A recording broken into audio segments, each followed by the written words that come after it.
personnes. Bonjour à tous. Pouvez-vous nous confirmer que pour le son, vous avez bien le son correct et que vous m'entendez correctement?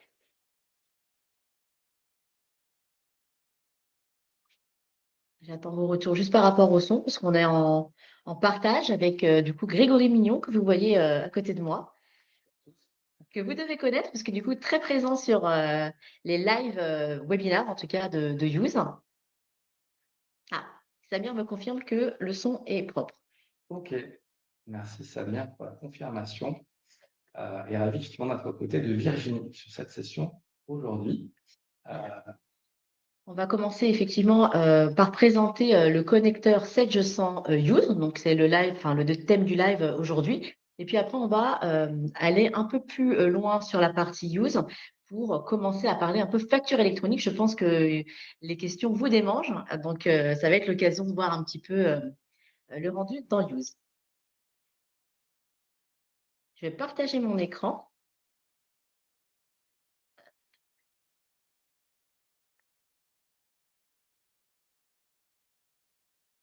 Voilà. Donc, je sais pas si tu as du coup quand même le visuel sur les questions au cas où. Oui, je vais prendre le visuel sur les questions, je pense que ça permettra d'y répondre également. Exactement. Et alors, du coup, est-ce que tout le monde voit bien la projection de l'écran sur le slide du connecteur? Je ne sais pas s'il y a des petits retours. On regarde le chat. Ouais, je ne sais pas s'il y a du monde qui peut répondre et confirmer la visualisation du slide. Ça vient être toujours présent aussi. C'est top. Non, ça n'apparaît pas, mais on est ensemble, avec Virginie. On est dans la pièce, on n'a juste pas le même fond d'écran. Donc, effectivement, bien dans la même pièce. C'est ça. Aujourd'hui, je suis dans vos locaux. Exactement. Avec plaisir. Alors, en tous les cas, si toi, Grégory, tu vois l'écran, c'est que je pense que tout le monde le voit. Exactement. Alors, on va présenter rapidement le connecteur. Donc, le connecteur 7G100 Use. Donc, en tout cas, celui développé par BLC, puisqu'il existe plusieurs connecteurs faits par plusieurs revendeurs. Et moi, je vais vous parler aujourd'hui de celui de BLC. Donc, le connecteur qu'on a développé a pour vocation, en tout cas, d'automatiser les flux que vous allez avoir entre Use et Sage. Donc, j'ai essayé de schématiser ici les différentes données qui transitent de l'un vers l'autre. Et du coup, ce qui est important, c'est de voir que Sage100 est le maître du référentiel. Donc, tout ce que vous allez avoir en termes de référentiel, ça va être le plan comptable, le plan analytique, vos tiers, vos codes taxes, vos modes de règlement et ainsi de suite. Je détaillerai tout à l'heure un peu plus. Et donc, du coup, Sage étant le maître, c'est lui qui va renvoyer la donnée à Use pour pouvoir après l'exploiter dans la saisie de vos documents dans Use. Vous avez ensuite, si je fais dans l'ordre, Use, donc du coup dans lequel vous allez pouvoir saisir vos factures grâce aux référentiels Sage qui auront été rapatriés et pouvoir générer un fichier d'écriture de Use qui transitera vers votre logiciel comptable Sage100. Donc ça commence par référentiel, écriture. Et bien sûr, pour toute écriture qui sera transférée, il y a la gestion du circuit qui est fait par Use et qui va générer, dès lors que la facture a fini son circuit, un fichier BAP, donc de bon à payer, qui sera renvoyé vers Sage. On va détailler après également cette partie-là. Et dernier flux, je pense le plus important, va être le retour paiement. Donc, le retour paiement, ça correspond au règlement que vous allez faire au niveau de Sage100 de votre facture et qu'on va remonter au niveau de Use, puisque souvent, les valideurs, en fait, n'ont comme interface que Use et ont besoin de visualiser rapidement si leur facture qu'ils ont validée dans Use a été payée ou pas et pouvoir renseigner en tout cas informer leurs fournisseurs si jamais des relances sont faites. Donc voilà l'intégralité des flux aujourd'hui qui est gérée par ce connecteur et automatisable du coup, puisque du coup vous avez le choix de dire qu'effectivement vous l'automatisez ou de pouvoir le lancer manuellement.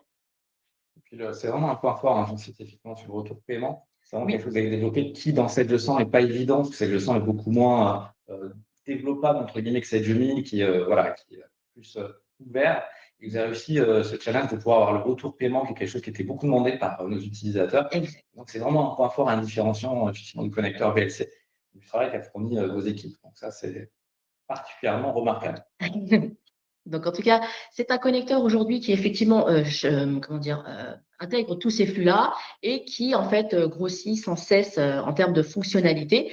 On fait appel pas mal, en fait, à nos retours clients sur le produit pour pouvoir l'améliorer, le compléter et puis offrir vraiment une expérience complète et puis vraiment fluide pour les liens user stage.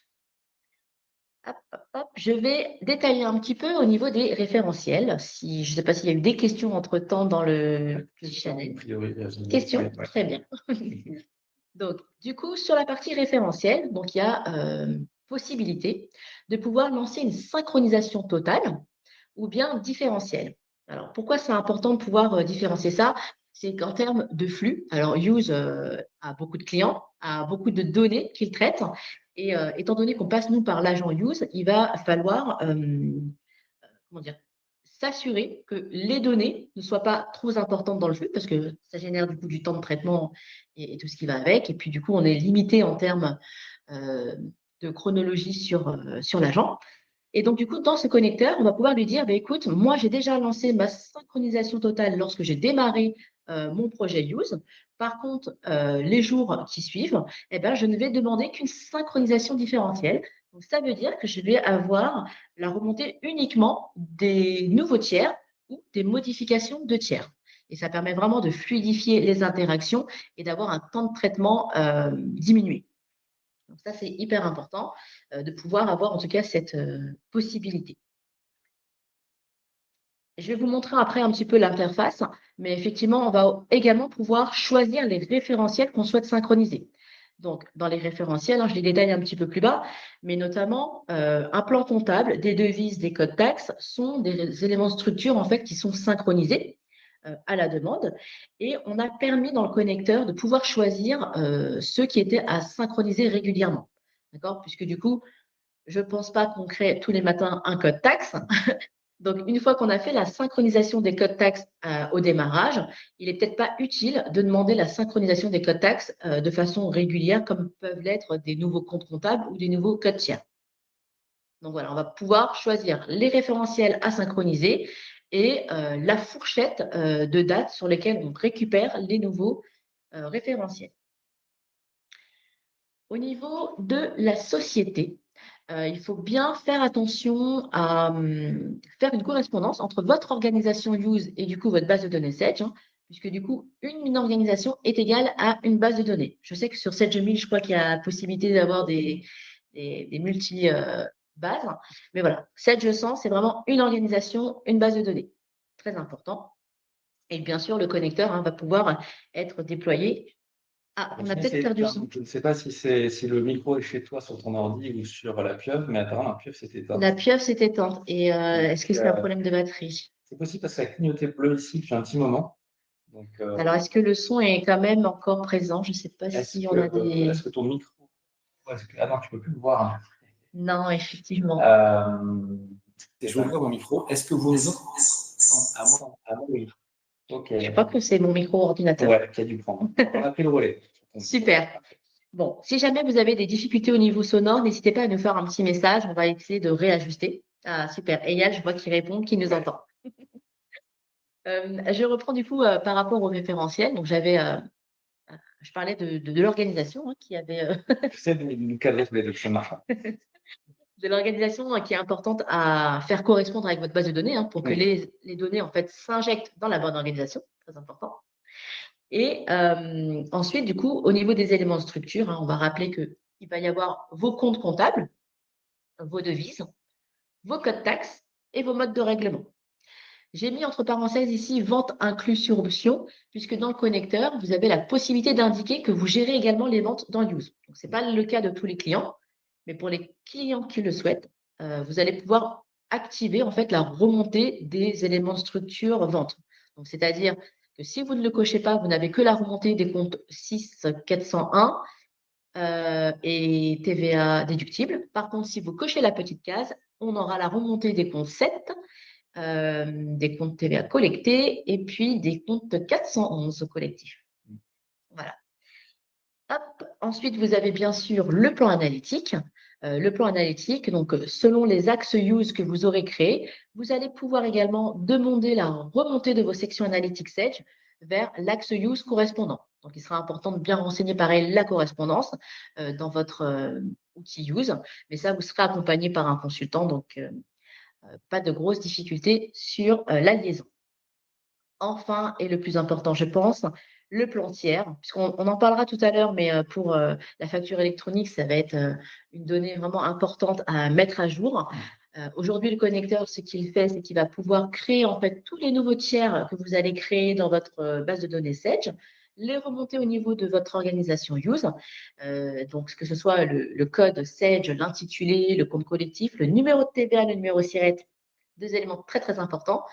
Vos adresses, code postal et toutes les données que je viens de lister. Et ça permettra également, donc ça va créer du coup les nouveaux tiers, mais comme je vous le disais tout à l'heure, ça met également à jour des tiers qui seraient déjà existants, mais dans lesquels les données n'étaient pas présentes, et donc du coup on viendra réalimenter ces champs-là. Je le répète encore une fois, mais TVA SIRET, vraiment important à mettre à jour sur tous vos tiers en vue de la facture électronique qui arrive très très très très vite.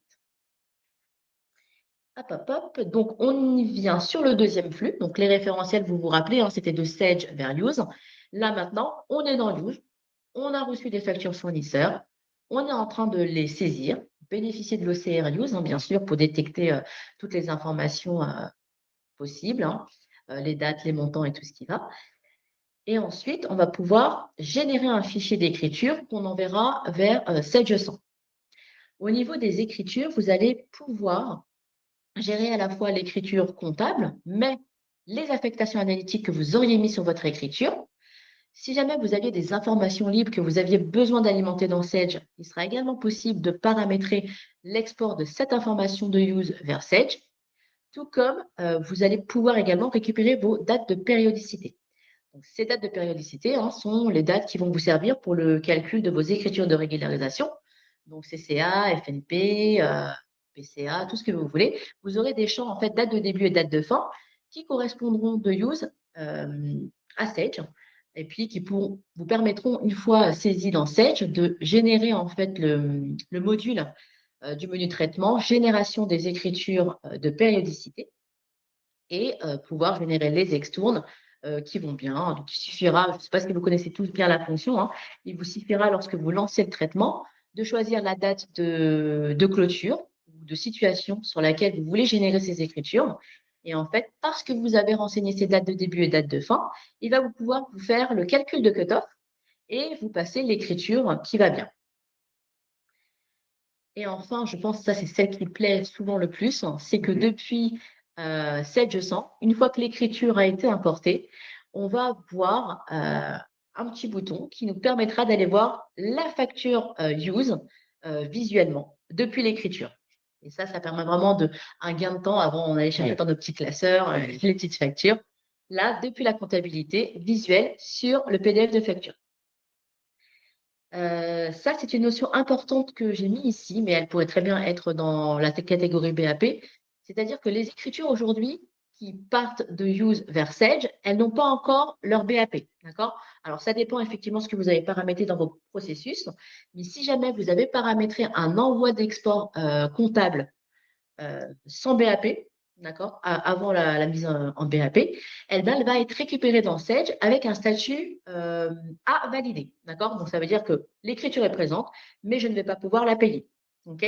Donc, sera déclenché par la suite, du coup, le BAP qui viendra être mis à jour dans Sage pour la débloquer et autoriser son paiement. Et bien sûr, ici, je vous ai juste rajouté une petite partie pour vous dire que quand vous avez des imports automatiques qui se font comme ça, bien évidemment qu'il y a des logs de suivi derrière. Et si éventuellement il y aurait une erreur, vous recevrez par mail du coup le détail de l'erreur et la facture concernée pour pouvoir faire un correctif si besoin. Toujours pas de questions à ce niveau-là pour l'instant? Oui, pas de question. Bon, eh ben, c'est que c'était clair. J'espère ne pas aller trop vite. Franchement, c'est parfait. C'est parfait? Bon, super.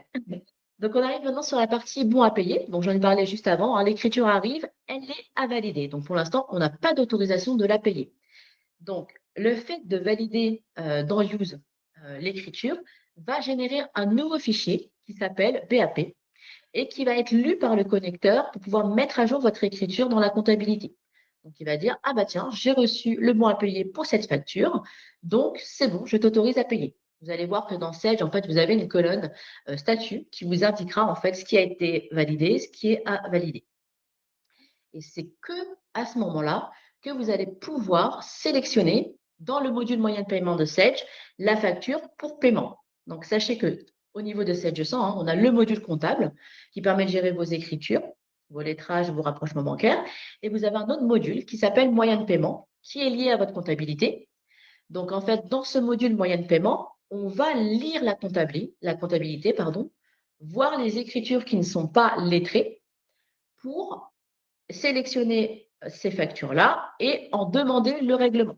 D'accord? Eh bien, dans cette sélection-là, si vous sélectionnez une facture qui est en statut à valider, elle ne sera pas prise en compte pour le paiement. Vous serez bloqué. D'accord? Donc, c'est vraiment important de pouvoir suivre tout ce circuit-là. Je dois attendre d'avoir un bon à payer sur mon écriture pour pouvoir générer le paiement. Très important. On va continuer sur la partie retour paiement. Donc, là, jusque-là, le circuit est assez simple, hein. Je vais récupérer des référentiels de Sage. Use m'a envoyé des écritures et il m'envoie également des BAP. Super. Maintenant, je veux payer ces factures. Donc, qu'est-ce qui se passe? Dans Sage, je vais soit utiliser moyen de paiement si vous avez ce module-là et donc générer le fichier de virement, ou alors saisir votre banque en comptabilité et faire le lettrage de votre facture et votre règlement. Cette notion de lettrage est importante en fait parce qu'elle va indiquer au connecteur que cette facture a été payée et que donc du coup, il va falloir remonter un retour paiement dans Use. Okay, donc, elle va récupérer l'information de date du règlement, du moyen de règlement et du montant de règlement de la facture. Tout ça, c'est vraiment déclenché à partir du lettrage. Donc, c'est important, hein, il va aller lire tous les lettrages, générer le fichier à retourner dans Use et Use va l'avaler lorsque la synchronisation sera lancée. Et là, on a fini déjà le circuit des 4 flux. Donc déjà, est-ce que ça, en termes de présentation déjà du produit et du connecteur, il y a des questions où c'était assez clair? Je vais laisser intervenir peut-être les participants, Oui. Laetitia, Charlotte, ou d'autres personnes connectées, n'hésitez pas. Si tout est clair, on peut tout simplement dire que dans le chat, tout est clair. Tout est clair. Sur cette partie-là, vraiment, c'est. Exactement. Je vais vous montrer. On voit la maîtrise de Virginie sur un sujet. Je vous montre un petit peu à quoi ressemble le connecteur, hein, que vous ayez un visuel sur l'interface de ce connecteur-là. Donc, comme je vous le disais, hein, on va indiquer au connecteur en fait quels sont les chemins à aller lire hein, pour aller récupérer les fichiers importés et les exports ou les ranger. Et ce que je vous disais tout à l'heure, hein, c'est ici que je vais pouvoir sélectionner les référentiels que je souhaite synchroniser ou pas. D'accord? Donc, comme je le disais tout à l'heure, les codes taxes, par exemple, ont déjà été synchronisés une première fois. Eh bien, je ne ressens pas le besoin de relancer une synchronisation des taux de taxes de façon journalière, par exemple. D'accord? Donc, ça, c'est l'interface qui est disponible si jamais vous voulez lancer l'exécution manuellement. Mais sinon, si tout est géré de façon automatique, vous n'allez jamais dans cette interface, hein, puisqu'elle est configurée vraiment au démarrage de votre dossier. Et après, elle suit son cours. Est-ce qu'il n'y a toujours pas de questions? Donc, c'est que tout va bien. Tout va bien. Eh bien, tac, tac, tac, qu'est-ce que au niveau de Use? Quelqu'un est en train de taper. Ah, super. C'est clair, Charlotte me confirme. Ah, génial. Merci, Charlotte. Je ne sais pas d'ailleurs si parmi les personnes connectées, vous avez aujourd'hui tous Use. Enfin, vous êtes des utilisateurs de Use ou alors c'est vraiment un nouveau produit que vous ne connaissez pas et Alors, Charlotte, c'est intéressant. Effectivement. Ah, d'accord, très bien.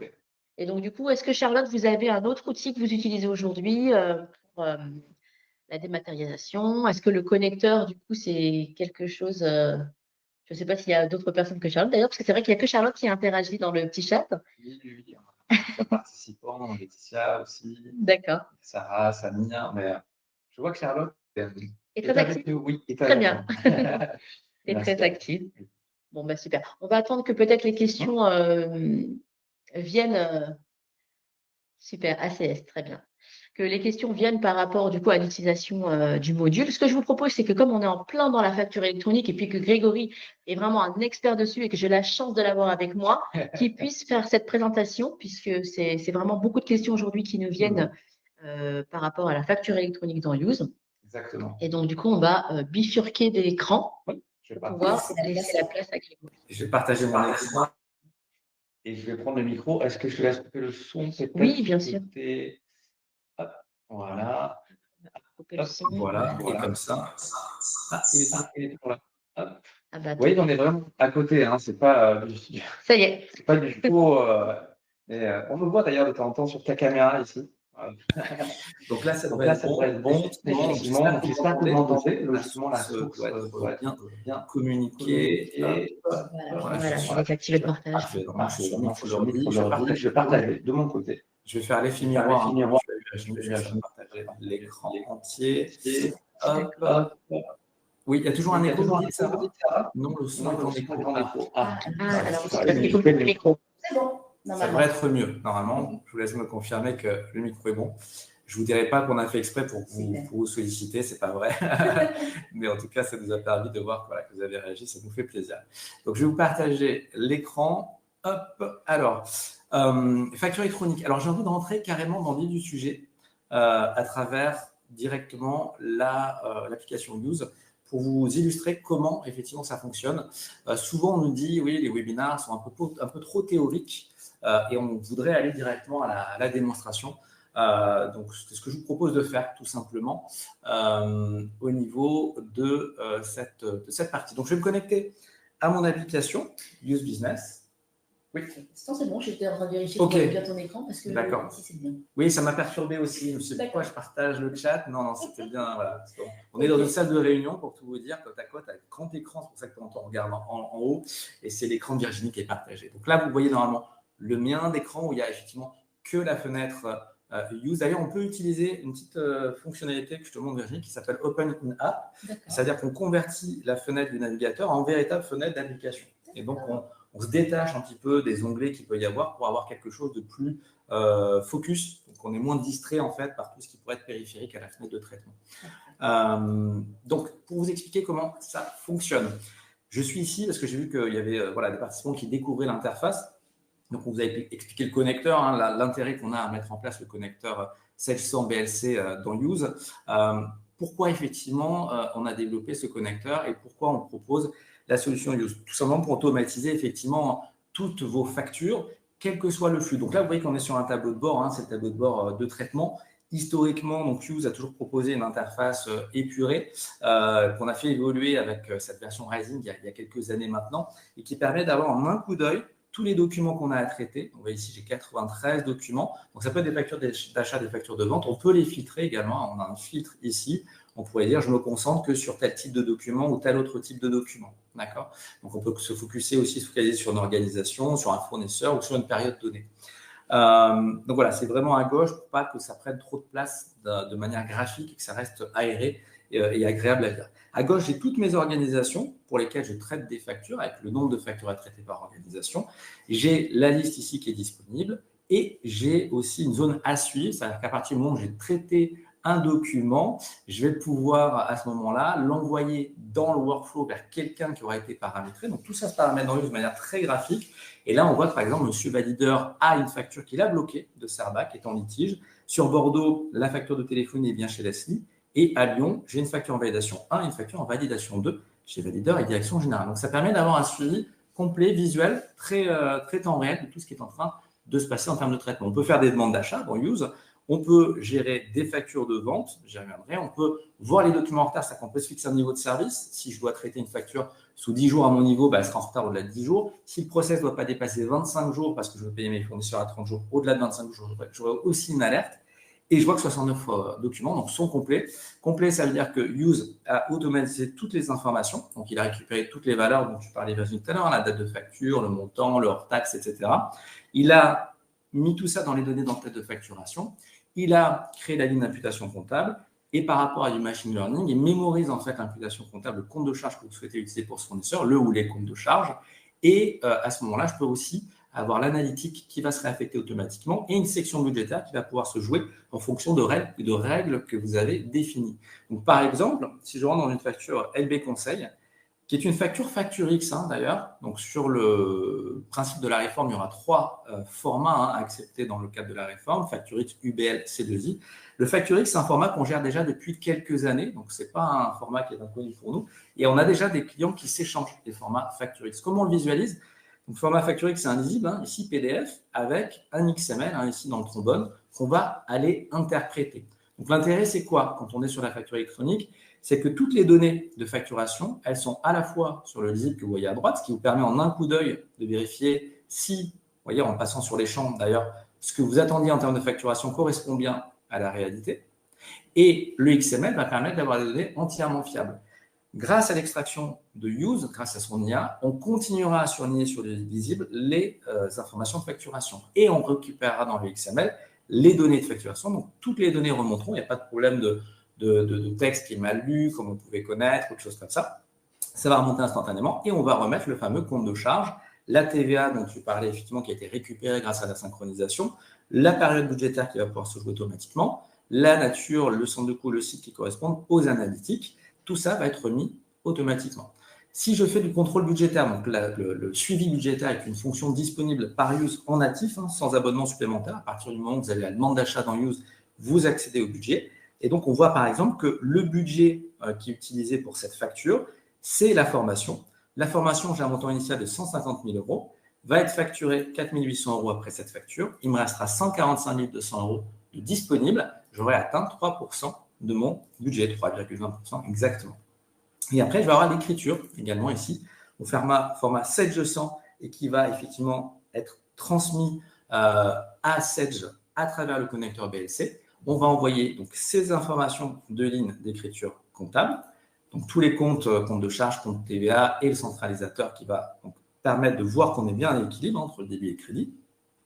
Et à ce moment-là, j'ai plusieurs actions possibles. Je peux bloquer cette facture et la mettre en litige. Donc, à ce moment-là, je peux indiquer la raison du blocage. Et donc, vous avez vu tout à l'heure, dans le suivi, on avait d'ailleurs une facture en litige. Ça, ce qui est intéressant dans le cadre de la facture électronique, et je vais l'illustrer juste après, c'est qu'à chaque étape de traitement fonctionnel dans Use, on va bénéficier d'une mise en corrélation avec le statut d'aide de la réforme facture électronique. Donc, si je bloque une facture en litige, j'aurai le statut en litige en face au niveau réforme et j'enverrai ça à mon fournisseur et à l'État. Si je la refuse, j'aurai le statut refus. Si je l'enregistre comptablement, elle passera en approuvé. Si je la valide complètement, elle passera en à payer. Donc, toutes ces informations, tous ces statuts sont gérés. On a fait le choix de gérer l'ensemble des statuts de la réforme. Ils seront communiqués à l'État et à mon fournisseur, à mon client, suivant chez qui je me trouve, dans quel rôle je me trouve. Donc, si ma facture n'est pas bloquée, je peux lier un autre document, donc rattacher par exemple un contrat ou tout type de document qui fait du sens pour le suivi de traitement de cette facture, pour le valideur par exemple qui interviendra après. Donc, je peux mettre un contrat commercial notamment. Donc, je peux faire une recherche, une jet intégrée pour retrouver les documents qui sont liés à ce que je souhaite agréger.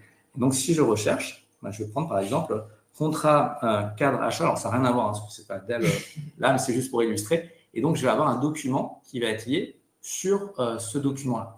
Et donc, quand j'ouvrirai, par exemple, ma pièce qui sera associée à l'écriture dans Sage, comme tu disais Virginie, je vais avoir un petit navigateur en fait, qui va m'ouvrir directement l'image et je vais bénéficier directement de cette visibilité, c'est-à-dire à la fois du document lié, mais aussi, je peux bénéficier d'une partie de chat ici où je peux mettre des commentaires. Mais ce qui est intéressant dans ces commentaires, c'est qu'on peut avoir du chat qu'on appelle collaboratif. C'est-à-dire que si je veux envoyer un message à Céline pour comprendre pourquoi on était facturé comme ça, est-ce normal, par exemple, que tout ait été facturé? OK. Eh bien, à ce moment-là, si j'écris à Céline, Céline va pouvoir être notifiée. Donc, elle peut être notifiée sur son application quand elle se connecte, par mail, ou encore sur le téléphone, parce qu'on a une application Use Mobile Rising, exactement. Et donc, elle peut être notifiée sur son téléphone, ouvrir l'application et venir répondre ici aux commentaires. Oui, en effet, on a convenu, que l'heure supplémentaire l'heure serait réglée malgré tout, voilà, pour une raison ou une autre. Et donc, Céline va répondre. Alors, ça pourrait être une mention légale manquante, ça pourrait être n'importe quoi qui permet de débloquer ce litige. Donc ça, c'est conservé quand vous ouvrez la facture depuis cette leçon. Vous gardez tout ça à titre d'information. On peut évidemment supprimer ce document s'il n'est pas judicieux de traiter. C'est un relevé de facture et pas une facture, on s'est trompé. J'accède à un historique. Donc, l'historique me permet de voir tout ce qui s'est passé sur le document. Alors, de manière graphique, on peut voir, par exemple, les modifications qui ont été faites. Donc, c'est résumé ici avec ce qui a été changé. Ou on peut avoir sous forme de piste d'audit détaillée. Et donc là, on va avoir tout ce que, par exemple, l'outil a extrait automatiquement. Si l'utilisateur change une des données qui a été extraite par l'outil automatiquement, j'aurai l'information également comme quoi l'utilisateur a modifié la donnée.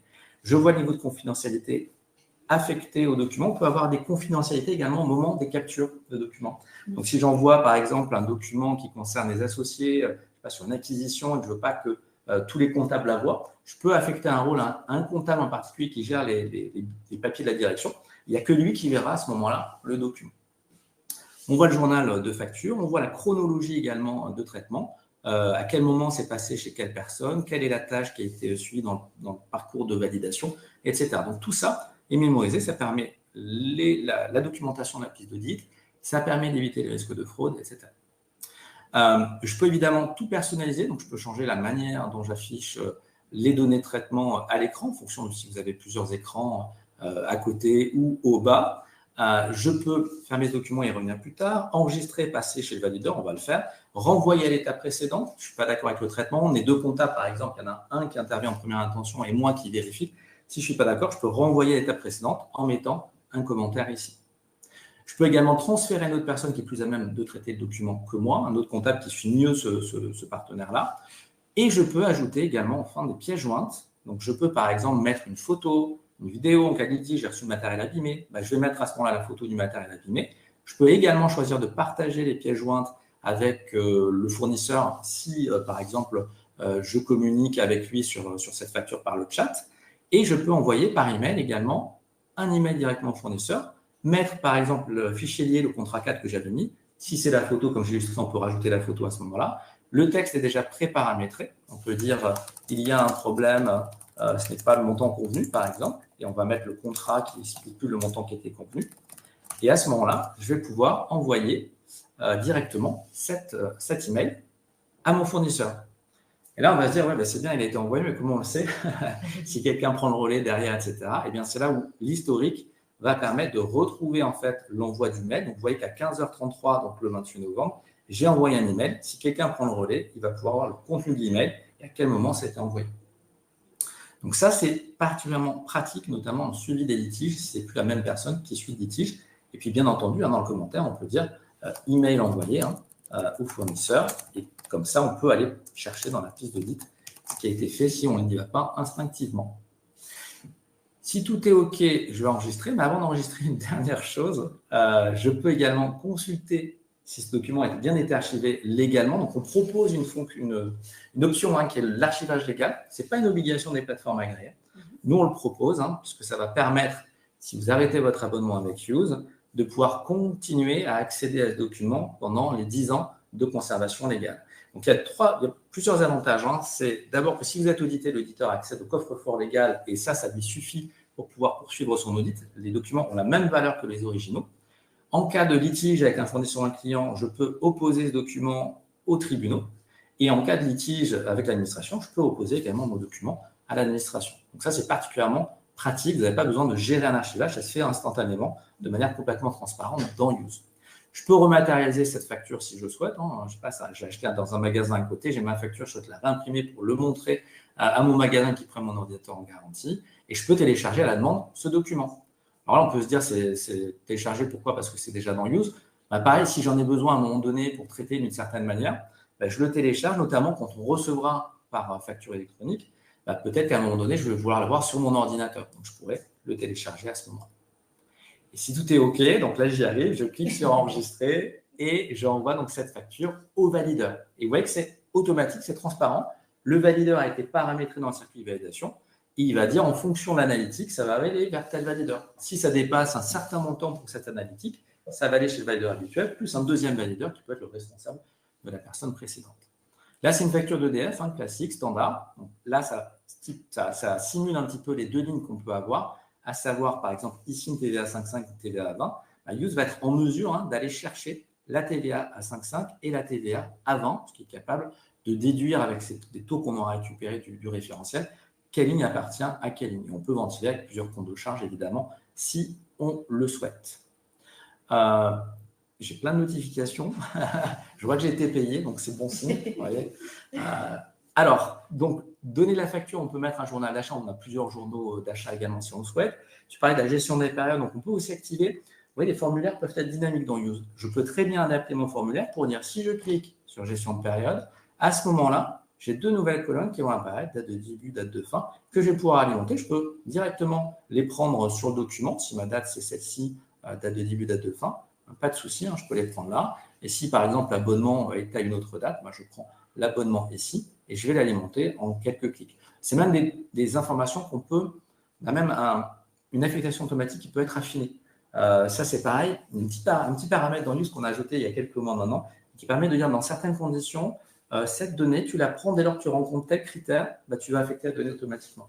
Donc, l'affectation automatique qu'on fait, qui est sans paramétrage, sans zonage, on peut également l'adapter à des besoins très spécifiques. Donc, c'est vraiment très, très puissant, comme les workflows sont très, très modulables.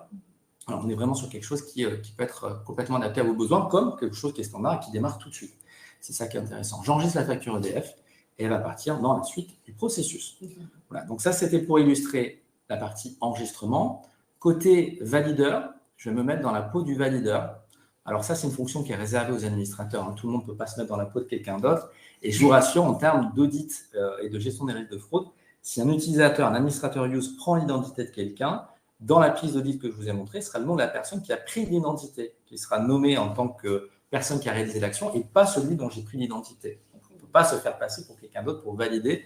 Et si quelqu'un essaie de le faire et que vous ne connaissez pas ça, ce que je vous dis, vous allez pouvoir vite remonter au fraudeur. Donc, c'est une information utile.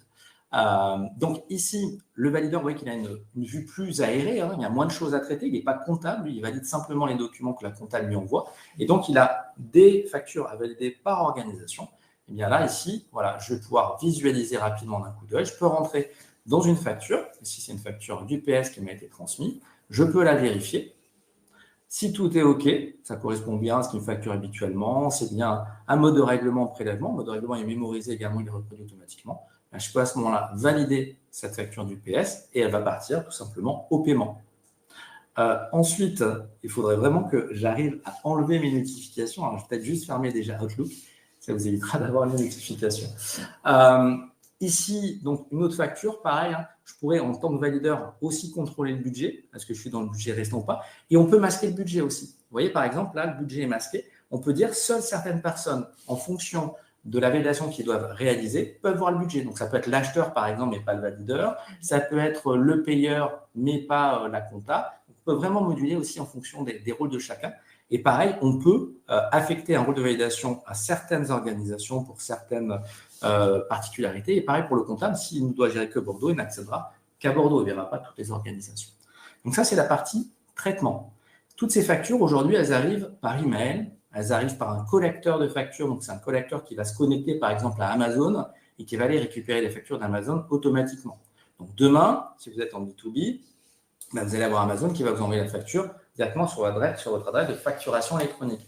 Maintenant, si vous avez des factures qui vous viennent d'Amazon US, qui vous viennent d'Amazon UK, si vous achetez en Asie, etc., vos factures n'arriveront pas par la plateforme agréée de réception. Et donc, Use continuera à vous permettre de collecter en automatique ces factures. Donc, vous pouvez tout à fait, à ce moment-là, aller connecter un espace fournisseur sur Use. Donc là, vous voyez que c'est Amazon FR, mais je pourrais choisir Amazon, on va mettre US peut-être. Alors, je vais mettre déjà tout. Parce que là, ici, vous voyez, on a tous les portails par catégorie et par pays. D'accord? Donc, je vais prendre alors UK. Allez, je vais vous prendre Amazon tout court, mais je crois qu'il y en avait plusieurs, si je ne me trompe pas. Si tu mets que Amazon, tu as tous les Amazon. Il me semble, oui. Donc là, si je mets Amazon, voilà, je les ai tous, ça va plus vite. Donc, le fameux Amazon.co.uk dont je vous parlais, mais il y en a plein, vous avez vu. Et donc, ce qu'il y a d'intéressant également, c'est que cette identification faite par des robots, entre guillemets, elle est quand même technologiquement bien développée parce qu'on va gérer également la double authentification, ce que tous les collecteurs ne font pas. Donc, c'est-à-dire que quand mon robot va se connecter, On va lui demander effectivement un code. Donc là, il va vous demander d'agir. Le code, vous allez le taper tout simplement ici.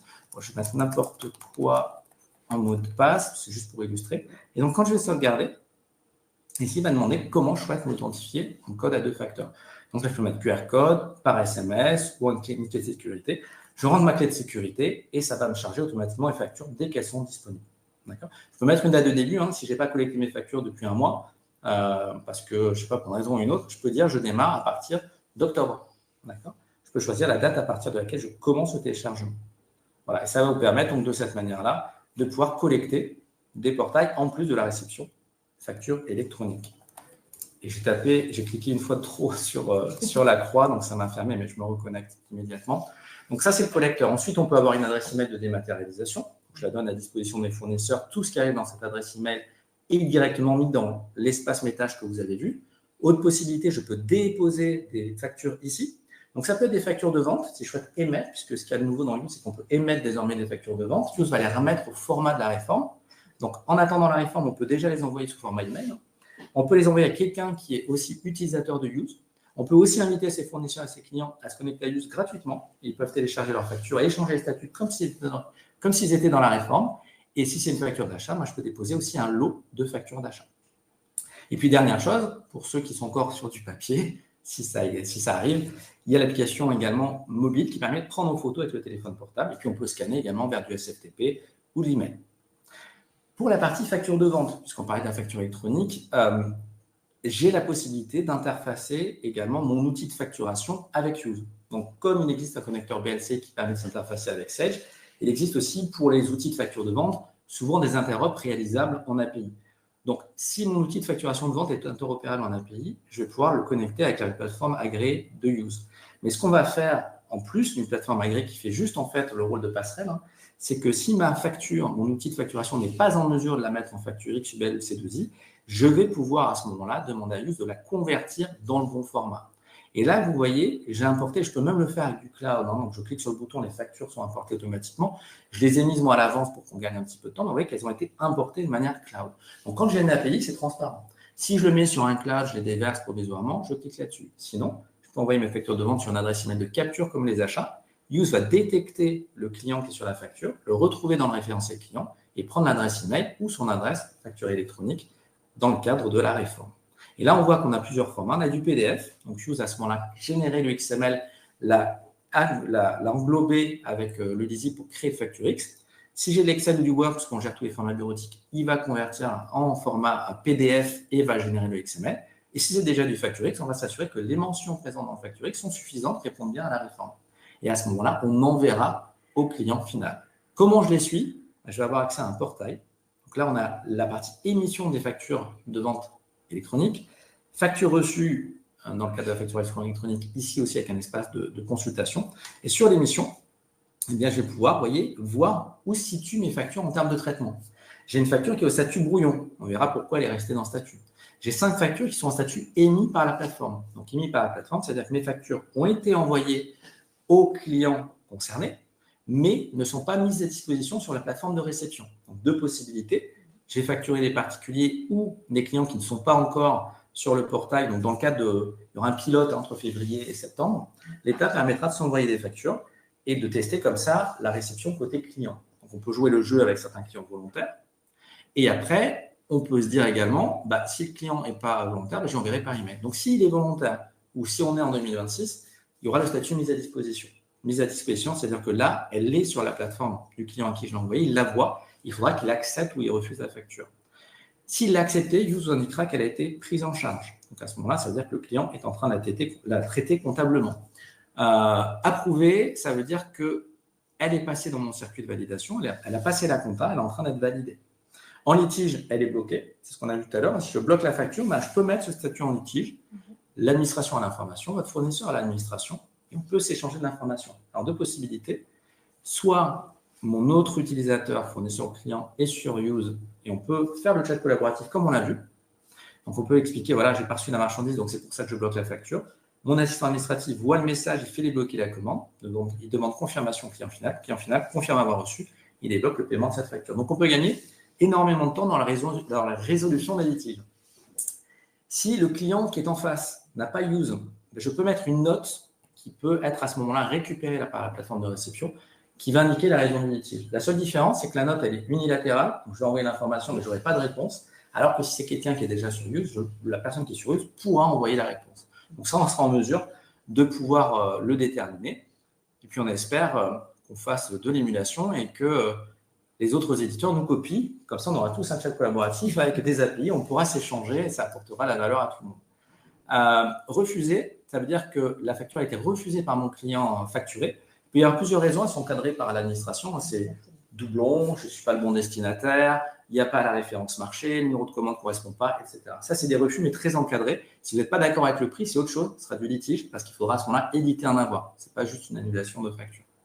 Payer, ça veut dire que le client, on est arrivé au bout du traitement et on attend que le payeur clique sur le bouton payer. Et s'il a cliqué sur le bouton payer, il y aura paiement transmis à ce moment-là. Deux possibilités, soit je peux valider que j'ai encaissé cette facture, soit il y aura une réconciliation bancaire qui arrive l'année prochaine qui permettra de réconcilier le paiement de la facture avec la facture elle-même sur use. Et même chose, si c'est le RP qui fait cette réconciliation, il pourra nous l'envoyer quand vous avez le retour de paiement. Donc, on espère que ça permettra avec ce retour de paiement de dire cette facture elle a été payée, elle est réconciliée. Donc, déjà, Use BLC, on a déjà cette réconciliation qui sera dans les premières l'année prochaine, puisqu'on a des connecteurs qu'on va faire évoluer qui n'ont pas tous ce retour de paiement comme celui qui a été développé. Donc là, avec ce connecteur, on a déjà le retour de paiement qui est prévu, la réconciliation qui sera de suite disponible pour BLC. Sur la partie réception, donc on aura un espace de réception, c'est un peu la même chose. Et là, en fait, au lieu de recevoir mes factures par email et qu'elles arrivent tout de suite dans Use, elles seront en statut mise à disposition sur l'espace de réception. Et donc, la facture LB Conseil qu'on a vu que j'ai traitée tout à l'heure, avant de la traiter, elle arrive ici. Elle est visible, donc il y a uniquement la facture dans ce cadre-là. Et la personne doit dire si elle accepte ou si elle refuse la facture. Donc, refus, c'est qu'on dit qu'il faut qu'il soit motivé par un des cadres de la réforme. Si je l'accepte, elle va passer à ce moment-là en comptabilisation. Et je vais passer à la facture suivante. Je précise une chose importante parce que souvent on nous dit « ouais, mais s'il faut que j'accepte chaque facture, j'en ai beaucoup ». On peut mettre en place un workflow qui accepte automatiquement les factures. Oui. On pourra également dire dans Use, un valideur peut à un moment donné refuser la facture. On peut se dire que le comptable, ce n'est pas lui qui sait si la facture a une réalité économique. Lui, il fait juste la comptabilité. Donc, ça veut dire que je vais pouvoir, à ce moment-là, dire que le valideur, si à un moment donné, moi qui n'étais pas au courant comptablement, ne pouvait pas refuser la facture, mais que le valideur peut le faire, s'il la refuse, on pourra mettre le fameux statut refusé et rejeté. Ça, c'est un statut technique. Si ma facture n'est pas conforme ou l'adresse que j'ai utilisée n'existe pas dans l'annuaire, j'aurai ce statut rejeté. Donc ça, c'est côté réception. Okay. Tout ça permet aussi d'être suivi par des statistiques. Donc, on a des statistiques historiques dans Use qui permettent de suivre tout ce qui est KPI, donc à quel taux de champ automatisé je me trouve, combien de factures sont en train d'être traitées, le nombre de documents en cours de traitement, les factures d'achat en nombre de documents montants, les factures de vente, les commandes d'achat. Mais c'est terrible, je vais essayer de remettre concentration. Bon, il y aura le petit concentration qui arrivera, mais pendant au moins 20 minutes, on sera tranquille. Voilà. Sinon, ce n'est pas gérable. Très demandé. Oui, beaucoup de. Commandes d'achat, on peut les suivre également. La durée de traitement global, la validation, le temps d'enregistrement, la durée de validation du paiement, les fournisseurs les plus récurrents, en montant, en nombre de documents, ce qu'on peut optimiser en termes de paramétrage, la source de capture, etc. Tout ça est détaillé dans les KPI. Ensuite, on a une GED. On va pouvoir créer des classeurs dynamiques. Dire, j'ai pris l'exemple d'EDF tout à l'heure, je souhaite suivre mes coûts d'énergie. Là, j'ai mes factures EDF, j'ai mes factures NJ. Donc, je vais pouvoir voir tout ce qui concerne l'énergie. Et puis, je peux personnaliser toutes ces vues. Je peux dire, je regroupe par fournisseur, c'est bien, mais je voudrais voir par organisation, par fournisseur. À ce moment-là, je vais mettre tiers organisation. Qu'est-ce que facture EDF pour quelle organisation? Et j'aurais pu le faire également dans l'autre sens. Vous voyez qu'on a une double flèche. Ici, je peux mettre organisation avant. Et à ce moment-là, je vais changer la manière dont je filtre mon classeur. Tout ça, je peux en créer également ce qu'on appelle un rapport. Donc, par exemple, si je veux suivre toutes les factures traitées cette année. Donc ça, c'est celles que j'ai enregistrées pour lesquelles je suis allé jusqu'au bout du traitement. Donc, vous voyez, il y en a beaucoup qui sont en attente encore. Donc, je pourrais dire, alors, je pourrais aller carrément sur toutes les factures, pas forcément que traitées. Je veux voir tout ce qui se passe. Donc, je vais créer un rapport. Et ce rapport, je peux lui donner un nom. Donc, je vais voir évolution des charges, par exemple. Eh bien, je vais prendre le modèle. Alors, il y a plusieurs modèles. Chronologie, c'est le temps de traitement qu'on passe. Durée de validation d'enregistrement. Il faut avoir vraiment un détail précis. les données de facturation, les en-têtes de facturation, ce que j'ai exporté, mes lignes de paiement pour suivre si je paye dans les temps ou pas, ou mes lignes d'imputation et achat pour suivre justement l'évolution des charges, du prix unitaire, etc. Je peux rajouter des colonnes, je peux rajouter des données. C'est vraiment très personnalisable dans Use, encore une fois. L'étendue de la solution, elle est difficile à démontrer en 30 minutes parce qu'on peut faire tellement de choses. Mais encore une fois, n'hésitez pas à vous rapprocher des équipes BLC. On fait des démos en commun et on peut vous en montrer évidemment encore plus. Mais là, juste pour vous illustrer que mon tableau, il va se créer. Et ce qu'il y a d'intéressant, c'est que ça ne crée pas juste un tableau. C'est que ce tableau, quand je vais l'ouvrir, il y a un petit plugin, un petit add-in, comme on dit, qui a été développé avec Microsoft, qui s'appelle Use Reports, qui est intégré dans Excel, qui est gratuit, il n'y a pas de surcoût. Et ce module, en fait, il va venir récupérer les données de Use pour les mettre à jour à chaque fois que j'ouvre le tableau ou dès que je clique sur le bouton comme je viens de faire. Il récupère mes données et les met en temps réel à jour. Ce qui me permet de suivre une évolution, par exemple, de prix unitaire sur l'évolution de mes ordinateurs. J'ai des tableaux croisés dynamiques, donc je peux rajouter des champs, des filtres, etc. Je vois la ventilation par compte comptable également qui évolue. Vous voyez, donc j'ai vraiment un rapport ici. Et puis, je vais vous montrer ce qu'on a fait, nous, une fois, si on gère un petit peu bien les pivots, etc., on peut faire vraiment des choses très sympas. Donc, je vous montre par exemple le tableau que j'ai fait avec les différents onglets. Et ça va aller adresser donc les données pour créer quelque chose d'un peu plus graphique. Et ça, on peut vous accompagner évidemment si vous le souhaitez sur un tableau plus graphique. Maintenant, avec les IA, on est capable de leur demander de faire les graphiques à notre place. Donc, on n'a même plus besoin d'être un expert Excel. Donc là, je vous montre Excel, mais ça marche avec Power BI également. Ça marche avec Tableau. Ça marche avec tous les outils de BI qui sont en API. Donc là, qu'est-ce qu'on va voir? On va voir niveau chronologie, par exemple, ici. Combien de temps je passe en phase de validation par utilisateur, en phase d'enregistrement? Combien de documents j'ai traités par organisation sur les 6 derniers mois? Les blocages que j'ai, les raisons de blocage. Le délai moyen d'enregistrement par utilisateur, en validation, le délai moyen de validation par société, par type de document, par fournisseur également, parce qu'il y a des fournisseurs que je gère moins bien que d'autres, parce qu'il y a des factures qui sont trop complexes à gérer. Je vais avoir les données d'en-tête également, ça va me permettre de suivre ici, par exemple, combien j'ai été facturé par organisation. Est-ce qu'il y a une société qui dépense beaucoup plus qu'une autre? On va pouvoir le suivre ici par mois. On va avoir également le rapport par fournisseur, ce qui a été engagé versus ce qui a été facturé. On va avoir également les données d'en-tête de tout ce qui est facture non parvenue, toutes les commandes non rapprochées. On va retrouver les données de ligne paiement dont je parlais. Donc, quelle est la ventilation en fonction des méthodes de paiement de mes fournisseurs? C'est plutôt du virement, plutôt du prélèvement.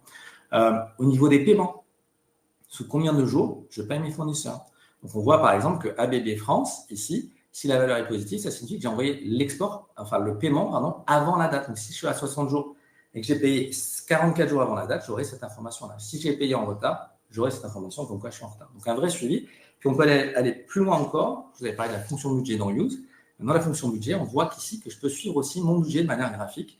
Qu'est-ce que j'ai engagé sur quel budget, pour quel montant en fonction des différentes sociétés, l'évolution entre 2023 et 2024, voir également ici, en format graphique, la comparaison de l'un et de l'autre en fonction des différentes sections budgétaires. Voilà, tout ça va permettre un suivi vraiment très granulaire et qui se met à jour, encore une fois, en temps réel, dès que j'ouvre le fichier ou dès que j'active le petit module Use Reports. Il y a de la détection de fraude aussi. Donc, c'est-à-dire que j'ai des documents ici, et ça sera toujours valable, et j'insiste là-dessus. Mes documents que je reçois par plateforme aérienne, en facture électronique, elles vont être identifiées. Je sais qui l'envoie, il est identifié par sa plateforme, c'est moi qui la reçois, il ne peut pas y avoir de falsification. C'est relativement propre, donc il y aura relativement peu de risque de fraude. Maintenant, si je reçois une facture de l'étranger, je n'ai pas moyen de savoir si elle a été falsifiée, etc. Donc, Use opère à ce moment-là des vérifications. Et vous voyez qu'il y a un petit bouton, un petit onglet détection de fraude. Et cet onglet détection de fraude, Use m'indique par exemple que l'analyse a mis en évidence une possible falsification du document. Il y a une image qui a été insérée. Et sur la facture, il va m'indiquer là où l'image a été insérée. Voilà, on voit qu'il a rajouté l'image d'un faux IBAN, d'un mauvais IBAN. Et donc, je vais pouvoir m'assurer que, est-ce que c'est vraiment un faussaire ou est-ce que c'est mon fournisseur qui est nul et qui ne sait pas faire des factures et qui a pris un PDF qui a rajouté un CAC. Donc ça, je peux lui envoyer un mail puis lui demander. Et si c'est vraiment une fraude, à ce moment-là, je supprime et je peux remonter l'information aux autorités. Voilà. Donc, on a plein, effectivement, C'est marrant parce que je vois que LB Conseil, ça fait un peu l'anagramme de BLC. Oui. Hein, C'est ce que tu dis, ça fait exprès ou pas? Non, même pas, mais c'est pas mal. Peut-être dans mon inconscient. Donc voilà pour toutes les petites fonctionnalités qu'on a. Et je voulais juste finir par l'évolution du portail. Donc, je vous ai montré tout à l'heure ce portail, hein, émission-réception, qui est relativement simple. D'ici à la fin de l'année, il va évoluer. On va être sur un portail avec 3 volets. Donc, on va avoir, je vais le mettre en plein écran pour qu'on puisse bien le visualiser, les volets invoicing en émission, en réception et le volet e-reporting. Donc, je me retrouve sur ce qu'on avait en émission tout à l'heure, mais avec plus d'informations. Je sais que j'ai mis 11 370 factures, presque 6 millions. J'ai en cours de traitement des factures dont il y en a 16 en échec d'envoi. 85 sont refusées, 165 bloquées. Et ce qui est à suivre, combien sont encore à émettre, à relancer et à encaisser. J'ai ici la répartition par flux, non plus par fournisseur comme le portail d'avant, mais par flux, combien ont été envoyés par email, par Use, par la plateforme agréée de Use, qui s'appelle Use PDP, qui va devenir Use Plateforme agréée, Chorus Pro. Et donc, si je choisis un mode d'émission en particulier, donc la plateforme agréée, je vois que ça représente 32% du total de l'émission des factures. Et on voit qu'il y a 0 échec d'envoi, 0 refus. Par contre, si je sélectionne email, on voit que ça représente 41% des flux. Et là, j'ai des échecs d'envoi. J'en ai 14 en erreur. On verra pourquoi. Si je vais ici sur le détail des factures de vente, pareil, on retrouve bien les statuts qu'on avait sur le portail tout à l'heure, la liste des factures, mais avec des indicateurs supplémentaires. Qu'est-ce qui est à émettre? Qu'est-ce qui est à relancer? Qu'est-ce qui est à encaisser? Si je reviens sur le pilotage, et je parlais des échecs d'envoi, si je clique directement sur le statut, je vais arriver sur les échecs d'envoi au niveau de la page. Je vois la liste des factures qui sont en échec. Si je clique sur une d'entre elles, Use m'a expliqué ce qui se passe. Là, j'ai voulu envoyer par email parce que le client n'a pas encore de plateforme de réception. Je l'ai envoyé par email, mais l'email était erroné. Donc, Use me l'indique et ça va me permettre à ce moment-là de mettre à jour l'adresse email du client et donc de retenter un envoi correct cette fois-ci. Je disais tout à l'heure qu'on pouvait interopérer des outils de facturation de vente. On peut aussi proposer la création directement dans Use d'une facture. Donc, ça permet à certaines sociétés qui parfois font des factures à la marge, hein, et ça arrive plus souvent qu'on ne le pense, donc de créer directement dans Use plus proprement que si on le faisait dans Excel. Je peux même avoir un catalogue article, donc je mets les données du client que je facture, ça me génère un numéro de facture automatiquement chronologique, ça me calcule la date d'échéance, je sélectionne les articles que je facture, ça met le total hors taxe TTC, je peux avoir un aperçu de la facture avant de l'envoyer, il y aura évidemment le logo de mon entreprise ici, le détail de ce que je vais facturer, et il me suffit de cliquer ensuite sur envoyer pour que la facture parte chez mon client.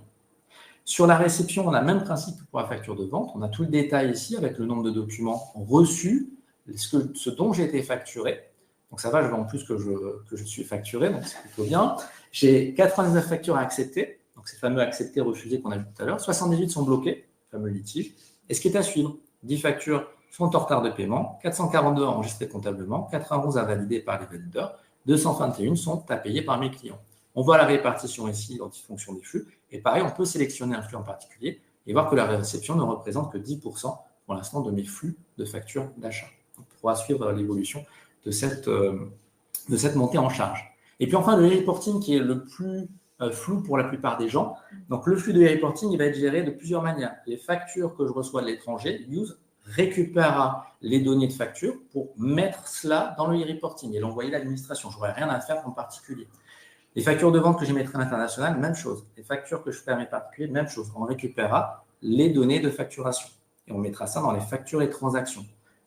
1 112 000 ici, facturés et transactions. Il faudra indiquer également ce qu'on encaisse. Donc pareil, si je fais de la réconciliation avec Use, si je récupère les données depuis SageSend, je mettrai ici l'encaissement, j'aurai la visualisation de ce qui a été encaissé. 834 520 €, c'est ce qui va être envoyé à l'administration.